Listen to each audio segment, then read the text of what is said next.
অঙ্গনবাদী ৰান্ধনী আশাৰ দৰমহা বৃদ্ধি কৰিলে চৰকাৰে। অঙ্গনবাদী সহায়িকাৰ দৰমহাক লৈ বৃহৎ ঘোষণা মুখ্যমন্ত্ৰীৰ। কিমান টকা বৃদ্ধি হ'ব অঙ্গনবাদী ৰান্ধনী আশা কৰ্মীসকলৰ? পিএম কিষাণ কৃষকে লাভ কৰিব প্ৰতি বছৰে ৩৬,০০০ টকা। কোনসকল কৃষকে পাব ৩৬,০০০কৈ টকা?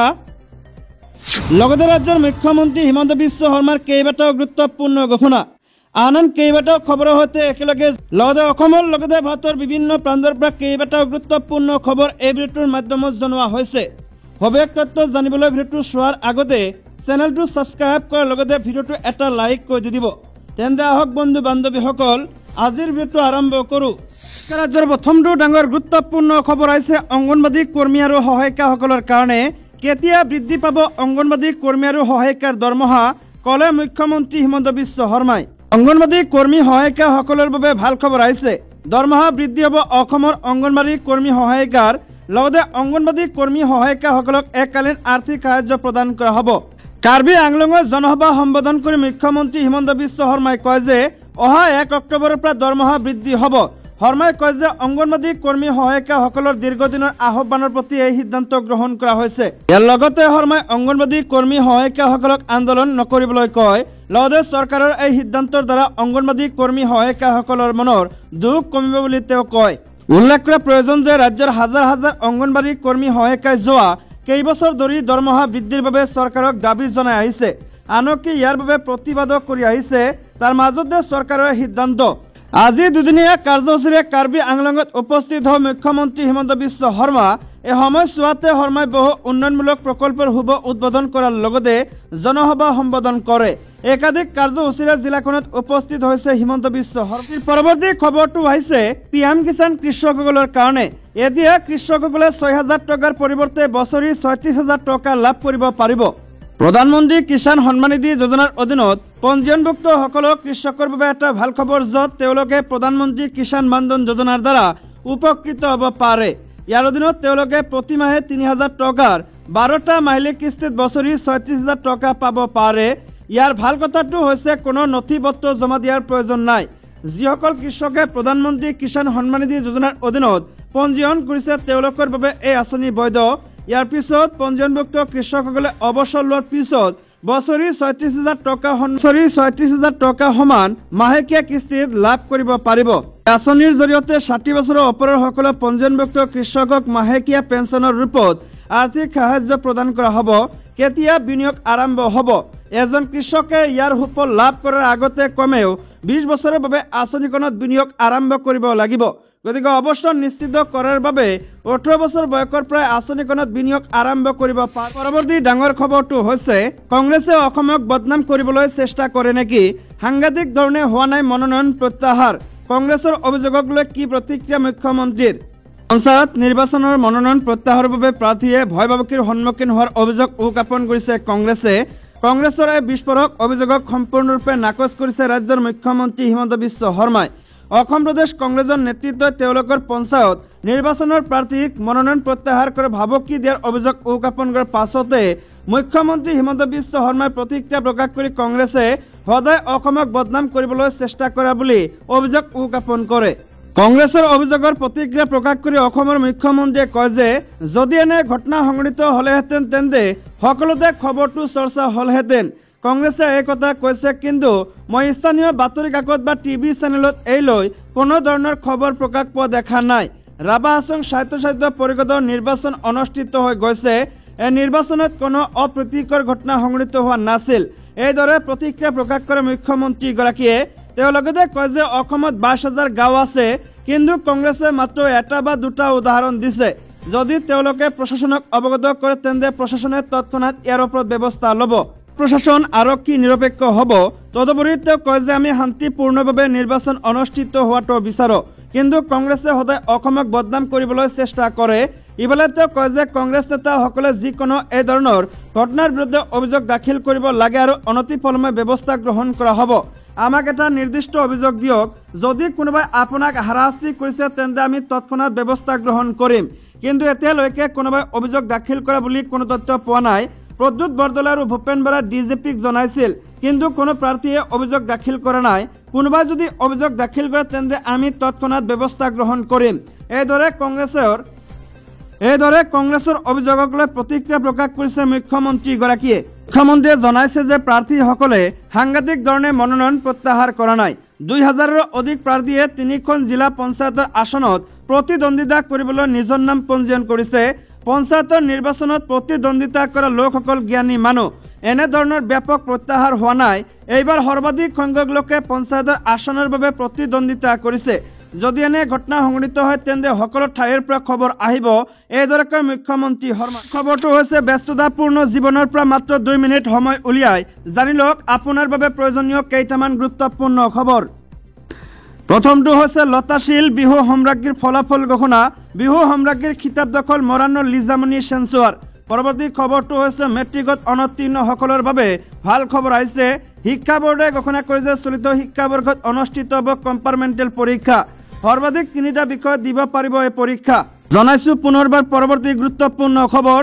বৃদ্ধি পাব অংগনবাদী কৰ্মী সহায়িকাৰ দৰমহা। কাৰ্বি আংলঙত জনসভা সম্বোধন কৰি এই ঘোষণা কৰে মুখ্যমন্ত্ৰী হিমন্ত বিশ্ব শৰ্মাই। অহা 1 অক্টোবৰৰ পৰা বৃদ্ধি পাব দৰমহা। লগতে বৃহস্পতিবাৰে উচ্চতম ন্যায়ালয়ে ৱাকফ আইন সন্দৰ্ভত এক অন্তৰ্বৰ্তীকালীন নিৰ্দেশ জাৰি কৰে। উচ্চতম ন্যায়ালয়ে কয় যে পৰৱৰ্তী শুনানি পৰ্যন্ত ৱাকফ বোৰ্ড আৰু সম্পত্তিত যথাৰ্থ অৱস্থাত থাকিব। ইয়াৰ উপৰি আদালতক উত্তৰ দিবলৈ কেন্দ্ৰক 7 দিনৰ সময় দিয়ে ন্যায়ালয়ে। 5 মেত হ'ব পৰৱৰ্তী শুনানি। পৰৱৰ্তী খবৰটো হৈছে বিশ্বৰ প্ৰভাৱশালী 100 জনৰ তালিকাত বাংলাদেশৰ মুখ্য উপদেষ্টা মহম্মদ ইউনুছৰ নাম। টাইম মেগাজিনে প্ৰকাশ কৰা এই তালিকাত স্থান নাপালে কোনো ভাৰতীয়ই। লগতে জনাইছো পৰৱৰ্তী খবৰটো হৈছে ফ্লৰিষ্টা ষ্টেট ইউনিভাৰ্চিটিৰ এটা কেম্পাছত সংঘটিত গুলীচালনাৰ ঘটনাই তীব্ৰ চাঞ্চল্যকৰ সৃষ্টি কৰে। এই গুলীচালনাত 2জন লোকৰ মৃত্যু হৈছে আৰু 5জন গুৰুতৰভাৱে আহত হৈছে। বৰ্তমান তেওঁলোকৰ চিকিৎসা চলি আছে। পৰৱৰ্তী খবৰটো হৈছে জিঅ' গ্ৰাহকৰ কাৰণে 26 টকাত 28 দিনৰ বৈধতা। জানক জিঅ'ৰ আকৰ্ষণীয় ৰিচাৰ্জ প্লেনৰ বিষয়ে। ৰিলায়েন্স জিঅ'ই বিভিন্ন সময়ত গ্ৰাহকৰ বাবে কিছুমান কম খৰচী ৰিচাৰ্জ প্লেন লৈ আহে। ৰিলায়েন্স জিঅ'ই প্ৰিপেইড ব্যৱহাৰকাৰীসকলৰ বাবে 26 টকাৰ এখন বিশেষ প্লেন আগবঢ়ায়, যাৰ অধীনত গ্ৰাহকে 28 দিন পৰ্যন্ত বৈধতা লাভ কৰে। এই ৰিচাৰ্জ প্লেনখনৰ সুবিধা কোনে ল'ব পাৰে, কেনেকৈ এই সুবিধা পাব, এই সকলো এই লেখাটোত উল্লেখ কৰা হ'ল। ৰিলায়েন্স জিঅ'ই 26 টকাৰ ৰিচাৰ্জ প্লেনখনত প্ৰিপেইড ব্যৱহাৰকাৰীসকলক 2 GB হাই স্পীড ডাটা প্ৰদান কৰে। ই এক ডাটা প্লেন যাৰ বাবে আপুনি মাত্ৰ 26 টকা খৰচ কৰিলে ডাটাৰ সুবিধা লাভ কৰিব। 2 GB হাই স্পীড ডাটা শেষ হোৱাৰ পিছত স্পীড লিমিট 64 kbs লৈ হ্ৰাস পাব। উল্লেখ কৰা প্ৰয়োজন যে এই প্লেনৰ অধীনত আপুনি কল বা মেছেজৰ সুবিধা লাভ নকৰে। ইয়াৰ বাবে অন্য প্লেন ল'ব লাগিব। ৰিচাৰ্জ প্লেনখনত গ্ৰাহকে 28 দিনৰ বৈধতা লাভ কৰিব। 28 দিনৰ বৈধতা থকা এইটোৱে সবাতোকৈ সস্তীয়া প্লেন। এয়াৰটেল আৰু ভোডাফোন আইডিয়া 26 টকীয়া সস্তীয়া প্লেন আছে যদিও 28 দিনৰ বৈধতা প্ৰদান নকৰে। এই প্লেন ৰিলায়েন্স জিঅ'ৰ অফিচিয়েল ৱেবছাইট জিঅ.com আৰু মাই জিঅ' এপ দুয়োটাতে তালিকাভুক্ত কৰা হৈছে। গতিকে যিকোনো মাধ্যমৰ যোগেদি ইয়াৰ সুবিধা লাভ কৰিব। খবৰটো হৈছে কংগ্ৰেছৰ অস্তিত্ব আজিৰ তাৰিখত টিভি আৰু বাতৰি কাকতত। পঞ্চায়ত নিৰ্বাচন পলমকৈ অনুষ্ঠিত হোৱাৰ বাবে কংগ্ৰেছক দোষাৰোপ কৰিলে ভৱেশ কলিতাই। লগতে কংগ্ৰেছৰ নিৰ্বাচনী ইস্তাহাৰক লৈ তীব্ৰ প্ৰতিক্ৰিয়া প্ৰকাশ কৰে বিজেপিৰ প্ৰাক্তন ৰাজ্যিক সভাপতিগৰাকীয়ে। ভৱেশ কলিতাই উল্লেখ কৰে পঞ্চায়ত নিৰ্বাচন কংগ্ৰেছৰ বাবেহে পলম হৈছে। কংগ্ৰেছ দলে আদালতলৈ যোৱাৰ বাবেহে পলম হৈছে নিৰ্বাচন। অন্যথা ইমান দিনে পঞ্চায়তৰ কাৰ্যভাৰ গ্ৰহণ কৰিলেহেঁতেন। ইয়াৰ লগতে কংগ্ৰেছ দল সম্বন্ধে কেইবাটাও আক্ৰমণাত্মক মন্তব্য কৰে ভৱেশ কলিতাই। কংগ্ৰেছৰ অস্তিত্ব আজিৰ তাৰিখত টিভি আৰু বাতৰি কাকতত। কংগ্ৰেছ দলে সাধাৰণ জনতাক ঠগ প্ৰবঞ্চনা কৰাৰ সমান্তৰালকৈ নিজ দলৰ সমস্যাকো ৰামঠগন দিয়ে। কংগ্ৰেছ দলে এতিয়াও শূন্যত গদা ঘূৰাই আছে। পৰ্বতত কণী বিচাৰি আছে কংগ্ৰেছ দলে বুলি তীব্ৰ বাক্যবান কৰে বিজেপিৰ প্ৰাক্তন সভাপতিগৰাকী। খবৰটো হৈছে পঞ্চায়ত নিৰ্বাচনত বুজন সংখ্যক প্ৰাৰ্থীৰ বিনা প্ৰতিদ্বন্দ্বিতাৰে জয়লাভ। এবাৰৰ পঞ্চায়ত নিৰ্বাচন বুজন সংখ্যক প্ৰাৰ্থীয়ে বিনা প্ৰতিদ্বন্দ্বিতাৰে জয়লাভ কৰিছে। বৃহস্পতিবাৰে মনোনয়ন প্ৰত্যাহাৰৰ অন্তিম দিনটোৰ পাছতে প্ৰকাশ পাইছে বিনা প্ৰতিদ্বন্দ্বিতাৰে জয়লাভ কৰা প্ৰাৰ্থীৰ তালিকা। শাসকীয় দল বিজেপিৰ সৰ্বাধিক প্ৰাৰ্থীয়ে জয়লাভ কৰিছে বিনা প্ৰতিদ্বন্দ্বিতাৰে। পঞ্চায়ত নিৰ্বাচনৰ 37খন জিলা পৰিষদত বিনা প্ৰতিদ্বন্দ্বিতাৰে জয়লাভ কৰিছে। বিনা প্ৰতিদ্বন্দ্বিতাৰে বিজেপিয়ে 35খন অগপয় 2খন জিলা পৰিষদ দখল কৰিছে। ইফালে আঞ্চলিক পঞ্চায়তৰ 311খন আসনতো বিনা প্ৰতিদ্বন্দ্বিতাৰে জয়লাভ কৰিছে। ইয়াৰে বিজেপিয়ে 259খন অগপয় 29খন নিৰ্দলীয় 13খন আসন দখল কৰিছে। ইফালে কংগ্ৰেছ দলে বিনা প্ৰতিদ্বন্দ্বিতাৰে লাভ কৰিলে মাত্ৰ 9খন আসন, আনহাতে সৰ্বভাৰতীয় সংযুক্ত গণতান্ত্ৰিক মৰ্চাই দখল কৰিলে 1খন আসন। উল্লেখযোগ্য যে বিভিন্ন প্ৰান্তত বিৰোধী প্ৰাৰ্থীক ভয় ভাবুকি প্ৰলোভন দিয়াৰ অভিযোগ উত্থাপন হৈছিল শাসকীয় দল বিজেপিৰ বিৰুদ্ধে। আনহাতে বিনা নিৰ্বাচনৰ প্ৰাকণত কেইবাগৰাকীও কংগ্ৰেছী প্ৰাৰ্থীয়ে মনোনয়ন প্ৰত্যাহাৰ কৰি যোগ দিছিল বিজেপি দলত। বিনা প্ৰতিদ্বন্দ্বিতাৰে সৰহসংখ্যক প্ৰাৰ্থী বিজয়ী হোৱাত আত্মবিশ্বাসী হৈ পৰিছে বিজেপি মিত্ৰজোঁট। এই খবৰটো হৈছে কি অথৰিটিত জুবিন গাৰ্গে আমাক আদেশ দিছে। দিগন্ত ভাৰতীৰ সৈতে হোৱা ঘটনাৰ সন্দৰ্ভত আজি পুনৰ এক সংবাদমেল আয়োজন কৰে পূব গুৱাহাটী বিহু সন্মিলন কমিটিয়ে। শিল্পী দিগন্ত ভাৰতীক মঞ্চতে অপমান কৰে ঘটনাক লৈ নিশা জুবিন গাৰ্গে কৰা মন্তব্যত ক্ষোভ প্ৰকাশ কৰে বিহু সমিতিখনে। পূব গুৱাহাটী বিহু সন্মিলনৰ বিষয়ববীয়াই কয় যে আমি দিগন্ত ভাৰতীক ক্ষমা খুজিব লাগিব বুলি নাভাবো।